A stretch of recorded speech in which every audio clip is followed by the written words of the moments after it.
What's good, YouTube? And welcome to the house. The market sure is in a bubble, isn't it? We look at the Mattel action figure series and it tells the tale of rare cards on the market. Light play listed at 522 with no willing sellers for a near mint on either freaking platform. This is insane. It's bonkers. Look at this super heavy played, almost torn up copy trying to get $400 or best offer. It'll be truly interesting as a dipstick on the market for these to see what this played promo goes for at auction. Right now, one bid, only one man paying attention, but I'm sure there's other watchers and we'll see it escalate in the days to come. That being said, it just speaks volumes that there are cards on the market right now where even if you had cash to throw at them, you thought it was a wise investment. The problem becomes finding a singular near mint copy of certain cards like these. And then there's huge variations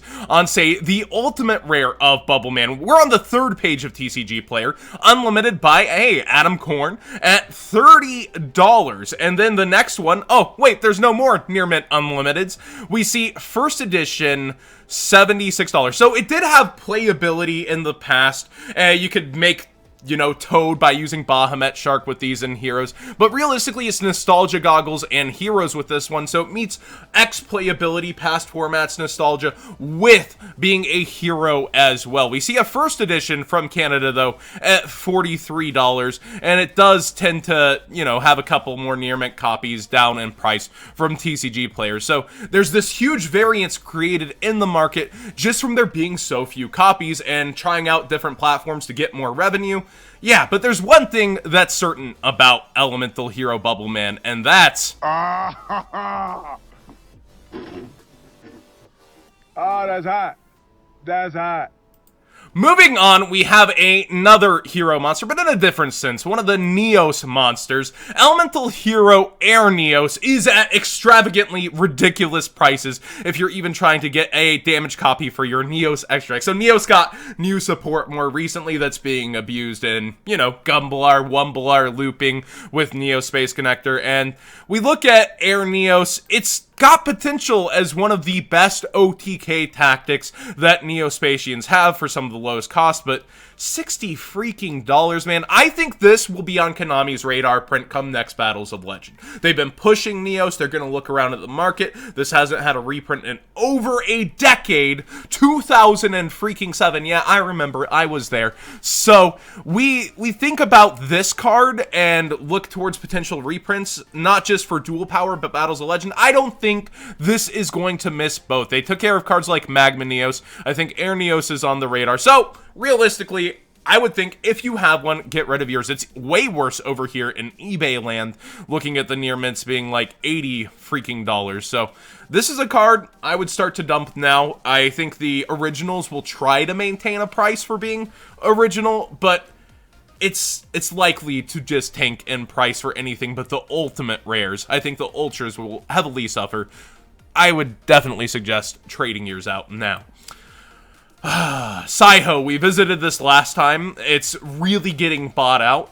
Bowler Sword here still at $93, but the more impressive thing to me is that Jackalope just didn't tank automatically. Everyone's trying to hold together at $20. Even Pro Play Games, Shampoo Cards, all these top-rated sellers, they're all trying to hold and claw onto that profit margin at $20. It'll be interesting to see if it can fall back towards that $15 mark, or if the entire market is going to hold together on this one. I felt like the quantity's too much being an ultra rare. We've had cards like Spiral Double Helix that have been tier 0 and been towards 30 to 35 as an ultra, but I feel like Jackalope just can't do it. I feel like it has to head back towards 15 to 12.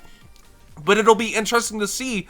That's just my call. What do you guys think on this? It's moving back far slower than I initially predicted. GameStop sales, Barnes & Noble 50% off. Tons of these were being ripped open.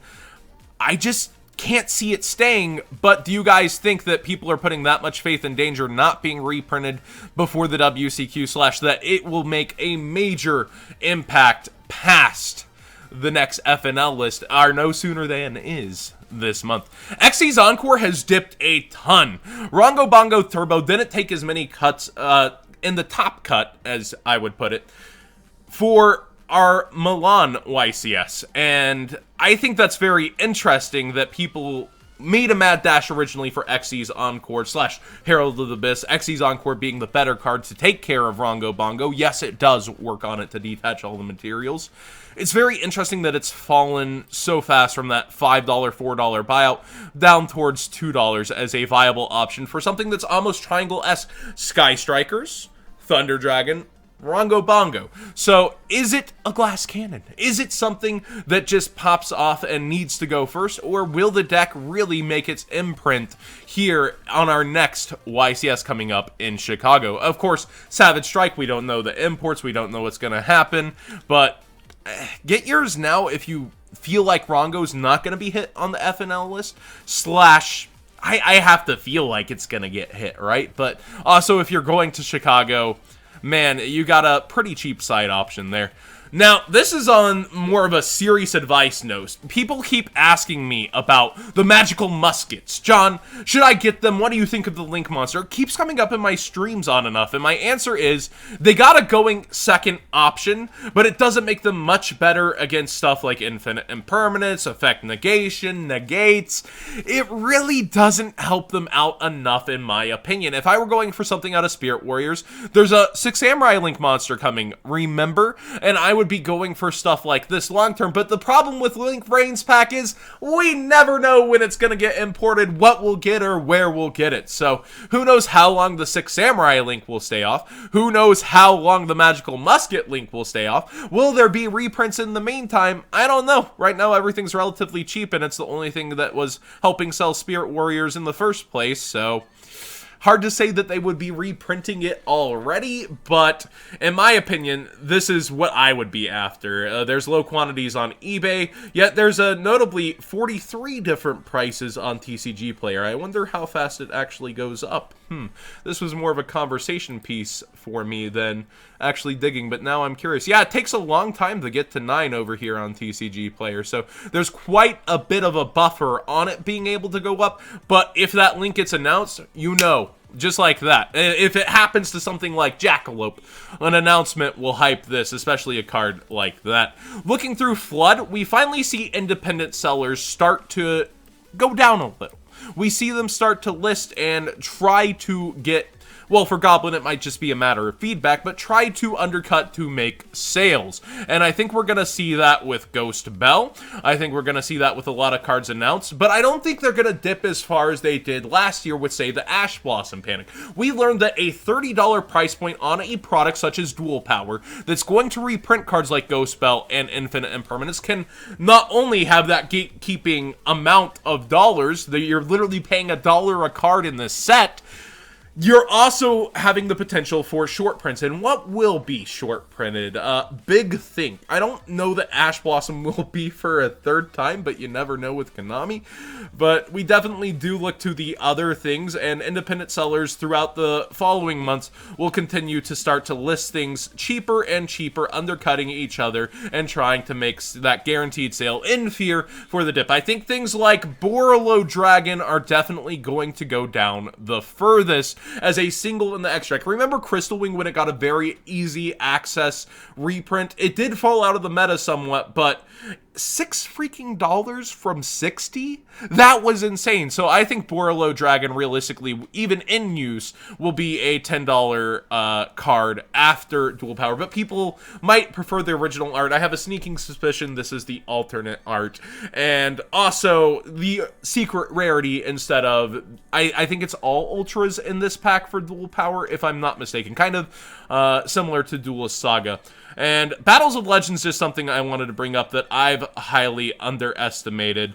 And just looking through even the second page, all the cards are freaking amazing. But what I really wanted to bring up was the PK engine. I think the PK engine's a decent long-term investment because we still are due a Cherubini eventually. Our Burning Abyss Link Monster, as it were, but also rank 3 Link Monster. So I think this engine does have a future past Bongo time / using my warriors to go up ladders, and I'm surprised at how cheap it is right now with it running in the meta. We've seen it bought out a couple of times to just the $3 mark, yet it's sitting here. It really is. And also, I did want to bring up the first page of Battles of Legend real quick, just to remember that Cyber Dragons, they're topping YCSs here and there.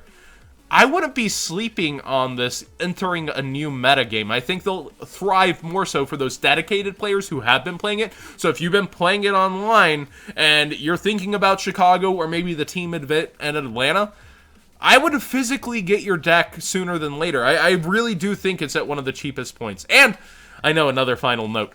I feel like Trickstars are almost the new Burning Abyss. The TCG just refuses to hit them, and now they're not doing enough to warrant getting hit. Yes, they won a YCS, but they're just not taking the, chunk of top cut to really warrant slamming them down. So it could be very similar. I personally want them to get hit, and I feel like a lot of players do, but as long as they're not going to, this deck is going to stick around as a rogue option that you will see peek into top cuts, and maybe once in a while, take down an event. Thank you for watching today's Market Watch. Hopefully you enjoyed it. Shoutouts to Alex Buell, aka the Pink Professor. I believe that's how you say it. Professor Pink, for the meme with the Bubble Man. I did not make that myself. He helped me out with that one. And yeah, it's pretty crazy out here in both the collector's market and the competitive market as we ramp up out of the off season. Subscribe if you haven't already. Please like the video if you enjoyed it, and we'll see you later.